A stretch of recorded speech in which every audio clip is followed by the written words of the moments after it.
Bonjour à toi belle pépite, moi c'est Sabrina de Happy Life Finance, je suis experte en sérénité financière, cofondatrice de l'association L'Art d'être riche et autrice du livre La sérénité financière en 10 minutes par jour. On a souvent une image très négative du banquier, quelqu'un qui juge, qui bloque, qui dit non, qui met la pression, mais la vérité c'est que la relation bancaire, avant d'être technique, c'est une relation humaine. Et comme toutes les relations humaines, elle repose sur un pilier fondamental, la confiance. Aujourd'hui, j'ai envie de t'expliquer comment changer complètement ta posture face à ton banquier pour arrêter de le subir et commencer à en faire un vrai partenaire. La première chose, c'est comprendre, et c'est essentiel, c'est que ton banquier n'est là ni pour te sauver, ni pour te punir. Son rôle, c'est de gérer un risque. Et plus tu évites la réalité, plus tu fais semblant que tout va bien, plus tu repousses les problèmes, plus tu deviens, à ses yeux, un client à risque qui peut l'embêter dans son travail puisqu'il a des comptes à rendre à ses supérieurs. À l'inverse, un client qui dit voilà où j'en suis, voilà c'est compliqué parce que je mets ça en place, etc. Même si c'est difficile, même s'il est en difficulté, ça devient un client beaucoup plus rassurant pour le banquier. Ce que ton banquier attend de toi, ce n'est pas que tu sois parfait, c'est que tu sois lucide sur la situation. Un banquier a besoin de comprendre rapidement ta situation, pas dans le détail émotionnel, même si forcément ça vient forcément à un moment donné, mais dans le factuel. Il a besoin de voir clair sur tes revenus, tes charges, tes crédits, tes habitudes. Il a accès à beaucoup de choses, bien évidemment, puisqu'il a accès à ton relevé de compte. Mais le flou, pour lui, c'est une alarme, alors que la clarté, c'est déjà une solution. Il attend aussi que tu montres que tu maîtrises un minimum ton argent. Pas que tu sois expert, mais que tu saches où tu en es et que tu saches le prévenir si une période compliquée arrive. Il saura trouver des solutions ou en tout cas il saura t'expliquer ce qu'il est possible pour lui de faire ou ce qu'il n'est pas possible ou s'il faut que tu t'orientes vers autre chose, vers une autre structure. Voilà, le fait de dire je suis à découvert, je sais pourquoi et voilà ce que je fais pour en sortir, ça change complètement la discussion, l'approche avec ton banquier. Et surtout, il attend que tu anticipes. Le pire scénario pour un banquier, c'est de découvrir un problème quand il est déjà trop tard. Le fait de prévenir, de demander conseil, de poser un cadre, c'est exactement ce qui renforce la confiance. Sans ces échanges, effectivement, tu n'es qu'un numéro de compte, alors que si tu échanges avec lui, tu es un humain, avec une vie d'humain, avec des complexités, des bonnes nouvelles, etc. Et ça, ton banquier peut l'entendre et peut t'accompagner. Et puis, il y a une chose essentielle que j'ai envie de te dire aussi, on oublie trop souvent, mais on peut changer.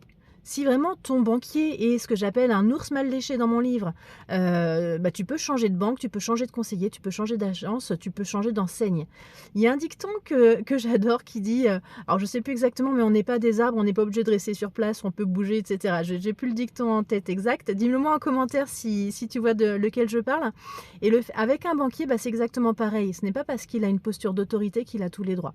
Donc voilà, surtout c'est normal d'écouter ce qu'il a à dire. Par contre, on n'a pas à écouter tout ce qu'il a à dire s'il devient complètement irrespectueux ou quoi que ce soit, s'il n'est pas là pour trouver des solutions, si tu vois qu'il se fout le patte pour trouver une solution.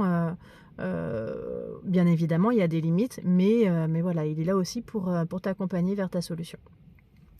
Si la relation ne passe pas, donc si tu te sens jugé, infantilisé comme on disait, bloqué si le dialogue est impossible ou que tu te heurtes systématiquement à un mur, tu as le droit de partir.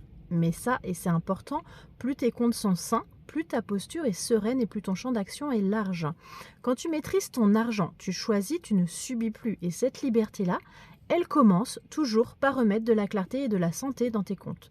Plus tes comptes sont en vrac et plus c'est compliqué de trouver de bonnes solutions.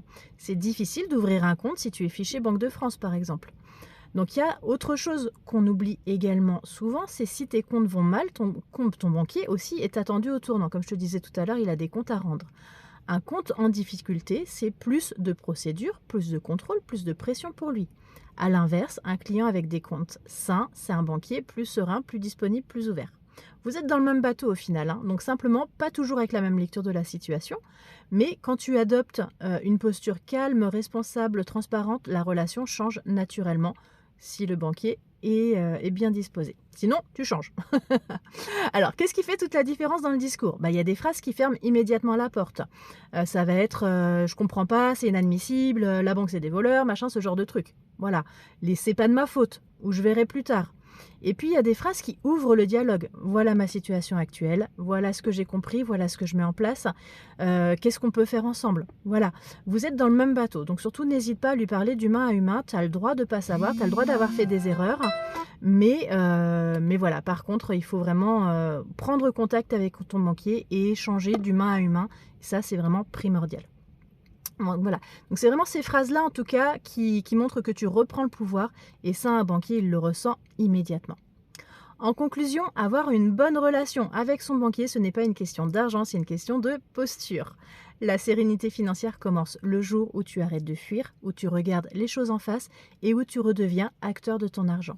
C'est exactement ce que je transmets dans mon approche, une éducation financière simple, humaine, bienveillante pour que tu n'aies plus jamais la boule au ventre en ouvrant ton application bancaire. Et si tu veux avancer plus loin, si tu veux avancer plus vite et ne plus être seul dans la gestion de ton argent, tout est expliqué, tu trouveras tous les liens dans la description, dans les commentaires. Mon livre, La sérénité financière en 10 minutes par jour aux éditions Maxima est disponible dans toutes les librairies sur Amazon également. Tu as également ma formation équilibre financier serein pour reprendre la maîtrise de ton argent. Donc c'est une formation de A à Z sur l'argent au quotidien avec des bonus, une communauté bienveillante. Je réponds à tes questions pour l'accompagnement, etc. Tu as accès à vie à la formation et au groupe. Et puis tu as mon quiz gratuit pour savoir réellement où tu en es avec l'argent et mon émission de radio Parlons Cash, l'argent ça s'apprend, que tu trouveras une fois par mois sur Radio Air Show. Le premier mercredi du mois à 18h. Souviens-toi de ça, crois en toi, belle pépite, crois en tes rêves, moi je crois en toi. Tu n'es pas mauvais avec l'argent, on ne te l'a juste pas encore montré. Et l'argent, ça s'apprend avec douceur, avec bienveillance et surtout à ton rythme. Donc si cette vidéo t'a aidé, like, abonne-toi à la chaîne, comme ça tu es sûr d'avoir toutes les capsules que je mets en ligne, j'en mets une par jour. Partage autour de toi parce que je pense sincèrement que ces capsules-là peuvent aider beaucoup de monde. Et puis dis-moi en commentaire les sujets que tu aimerais que j'aborde. Qu'est-ce qui te tient à cœur, qu'est-ce que tu as envie de savoir, etc. Moi ça m'aide à faire grandir la chaîne et surtout à mieux t'aider. Je te souhaite une très belle journée et je te dis à demain pour une prochaine capsule. Salut!